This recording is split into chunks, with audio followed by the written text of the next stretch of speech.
of the Olympics has many learning more about sports we don't normally follow. Just this week, the United States took home 4 medals in fencing, with the women's foil team winning gold yesterday and Lee Kiefer also reaching the top of the podium for the women's foil individual. Today, we're sharing the connection between this sport and our hometowns by talking with a former USA fencing sport psychologist who lives right here in the Roanoke Valley. So we want to introduce you now to Dr. John Heil. We are so happy to have you here because you have a very interesting perspective about all of this stuff.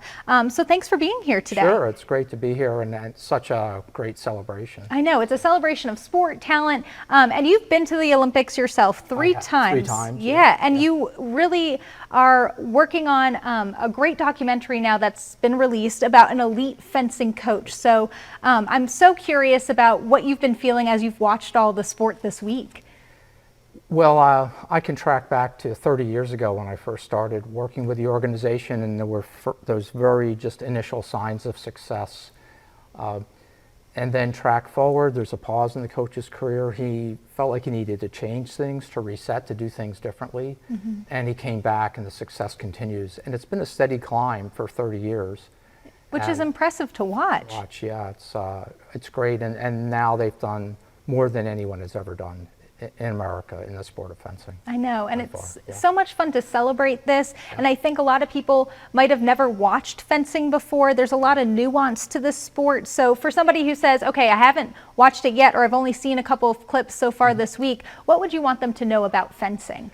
So the way I look at fencing is there's 2 skill sets involved. It's the Zen warrior skill set that goes with the sword play and so forth, and it's instinct-like action, but it has to be modulated because instinct is not smart. So it's intelligent instinct.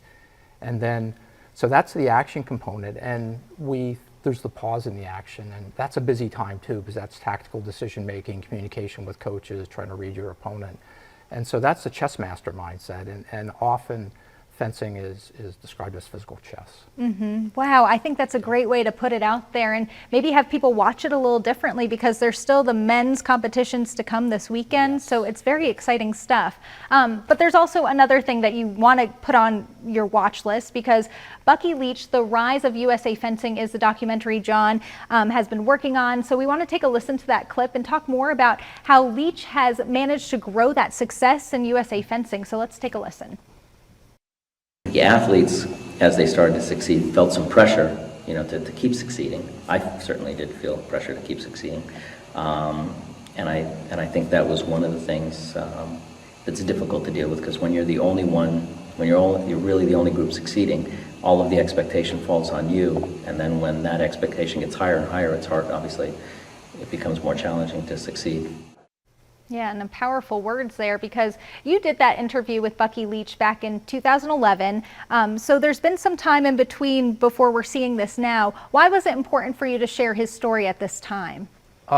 It's a memorial in a way, because shortly after the last Olympics and the breakthrough gold medal by Lee Kiefer, he was on a motorcycle trip back to the club he started in Rochester, New York, and had a fatal accident. So I was really happy to be able to find the interview that I had done over 10 years before, and to tell his story, since it's sort of a natural arc to the story now that he's gone, but the legacy continues.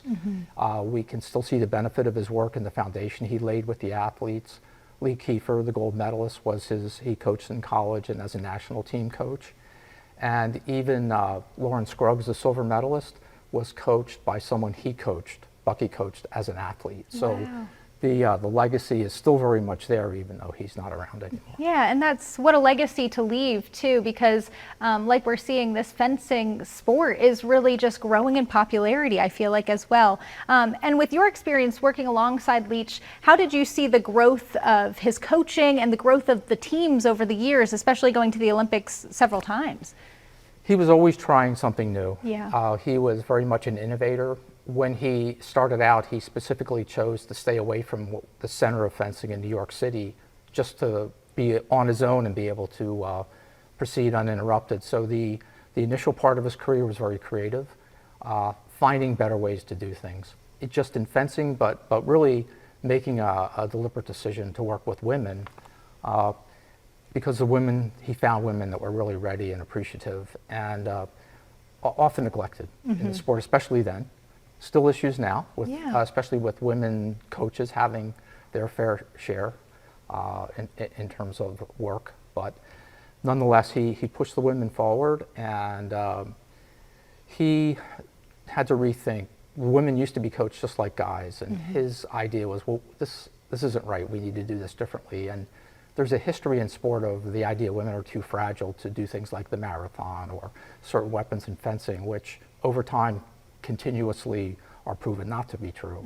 And so he felt that he saw that they could be stronger and smarter, and really tried to play on that. I think that's powerful too, to see that not too long ago he was pushing forward some of these misconceptions that people may even still have to today. And it's great to see that growth, because when we believe in female athletes, we see the success, especially this week when we come home with gold medals in the foil competitions.